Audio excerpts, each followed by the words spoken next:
반갑습니다. 오늘은 5월 2일입니다. 시편 2편 1절부터 12절까지 말씀을 함께 나누게 될 텐데요. 5월에 들어서면서 시편으로 넘어왔습니다. 우리가 4월에 에스겔을 통해서 참 힘든 시간을 보냈습니다. 말씀도 많고 내용도 좀 어려웠는데 시편은 완전하게 이해하진 못하지만 그래도 시라는 것 장르를 통해서 또 인간이 하나님께 자신의 마음과 그런 고통과 그런 것을 호소하는 장면들이 기록되어 있잖아요. 그래서 찬양이 기록되어 있고 기도가 기록되어 있기 때문에 우리가 쉽게 공감할 수 있고 이것을 읽음을 통해서 은혜를 받을 수 있는 그런 본문이기 때문에 큐티하는데 그래도 전보다 좀 수월할 거라고 생각합니다. 그렇기 때문에 5월 달부터 오늘 5월 2일인데 다시 큐티를 하지 못했다면 다시 시작할 수 있는 그런 5월이 되었으면 참 좋겠습니다. 시편 1편과 2편은 연결된 시라고 말씀을 드렸어요. 그래서 시편 1편이 복이 있도다 복되도다 라고 시작했고 시편 2편도 마무리가 복이 있도다 라고 마무리됩니다. 그래서 시편 1편과 2편은 전체 150편의 이 서시, 서론시라고 그렇게 보여지고 그렇게 말합니다. 그래서 이 1편과 2편을 통해서 시편 150편의 전체 내용을 함축하고 있다고 볼 수 있는데요. 시편 2편은 일반적으로 제왕시라고 그렇게 불려집니다. 왜냐하면 이 안에 새로운 왕에게 왕관을 씌우고 기름 부음을 장면이 나옴을 통해서 왕을 세우는 장면이 나오기 때문에 이것을 제왕시라고 이야기합니다. 그리고 여기서 나오는 기름 부은 자 나의 왕은 신약시대에 와서는 예수님을 상징하게 되죠. 그래서 신약 성경에서 가장 많이 인용되는 본문이 바로 오늘 본문 말씀입니다. 그리고 우리가 부르는 너는 내 아들이라는 찬양도 이 본문의 근거에서 만든 찬양이라고 할 수 있겠죠. 자, 그럼 오늘 본문 내용을 좀 살펴보면 처음에 보면 세상의 메시아를 통해서 실행하는 하나님의 주권을 인정하지 않는다라고 그렇게 얘기해요. 세상에 있는 지도자들이, 통치자들이, 세상에 있는 사람들이 하나님을 인정하지 않고 하나님이 세우신 그 왕 메시아를 인정하지 않는다라고 이야기해요. 이것은 하나님께서 인간들이 하나님을 인정하지도 않고 그와 동시에 하나님이 세우신 메시아도 인정하지 않는다는 것이죠.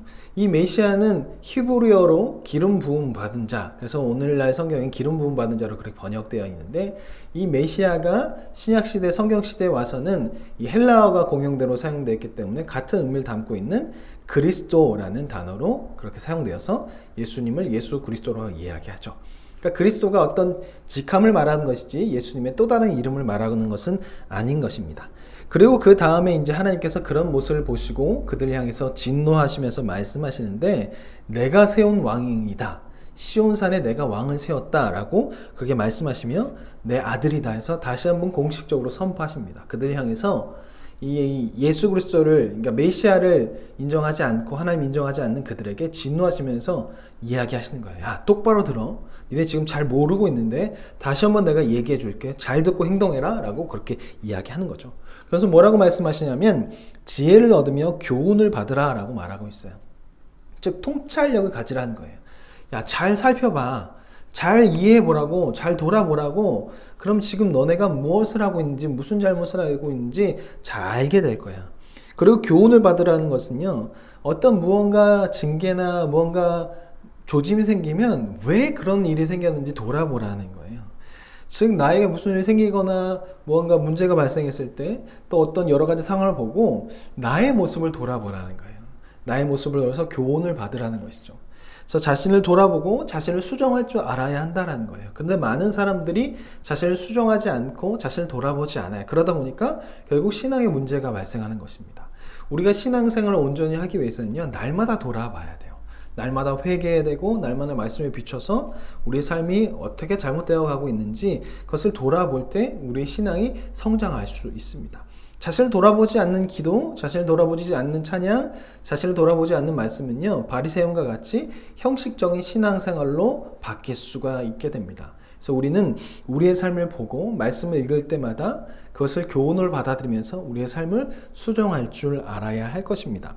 그리고 두려움으로 섬기고 떨며 즐거워하라 라고 그렇게 이야기하고 있는데 이것은 주종관계를 이야기하고 있습니다. 즉 겸손히 하나님의 말씀과 하나님과 또 하나님이 세우신 그 왕을 겸손함으로 섬기라고 말하고 있는 거예요. 그리고 떨며 즐거워라는 것은 조금 앞과 떨면서 어떻게 즐거워하지? 이런 생각을 할 수 있습니다. 그래서 어떤 학자들은 이 떨며 즐거워하라 보다는 떨며 두려워하라 그렇게 번역하는 것이 더 좋다라고도 이야기하는데요. 이것은 이 주종 관계에 있어서 하나의 모습이라고 볼 수 있는 것이죠. 이 왕과 그 밑에 이 종의 모습, 어떤 주인과 종의 모습을 통해서 주인을 존경함을 통해서 그 앞에 설 때 그를 너무나 존경하다 보니까 긴장되고 떨면서 또 그를 존경하기 때문에 그를 경외하기 때문에 또 그를 즐거워하고 그가 말하는 것을 즐거움으로 행동할 수 있다라고 이야기하는 것이죠. 그래서 하나님께서는 그들에게 입맞추라고 얘기하면서 입맞춤은 경외의 표시잖아요. 이 종이 주인에게 손의 입맞춤을 통해서 당신을 주인으로 여깁니다. 당신을 경외합니다. 당신을 존중합니다. 존경합니다라는 그런 표시를 그 뒤에서 말하고 있죠. 그 다음에 이제 선택권을 주십니다. 여호와께 피하는 자는 복이 있고 그렇지 않은 자는 급습하게 된다. 급하게 문제가 발생하게 된다라고 그렇게 이야기합니다.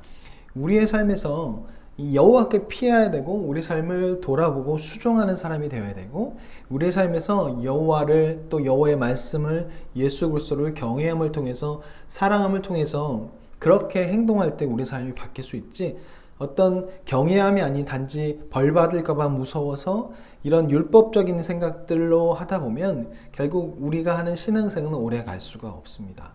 하나님을 사랑해야 되고 하나님의 사랑을 경험해야 되고 그리고 내 삶의 문제가 무엇인지 수정해야 합니다.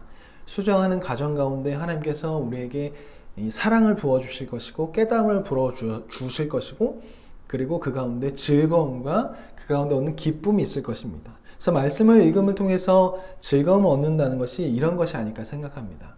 하나님을 즐거워하고 하나님을 참된 하나님 내 삶의 주인으로 생각할 때 그분께서 말씀하시는 것이 나에게 정말 떨림이 되고 너무나 전율이 될 정도의 그 말씀 이것이구나 감사합니다.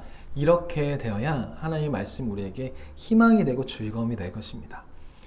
우리의 삶의 말씀이 정말 떨림이 되고 전율이 되고 소름이 되고 즐거움이 될 수 있도록 함께 기도하셨으면 좋겠고 그리고 내 삶의 말씀 읽음 통해서 수정할 수 있는 그런 삶을 살 때 분명히 우리 삶 가운데 말씀을 통해 얻는 즐거움이 있을 거라고 생각합니다.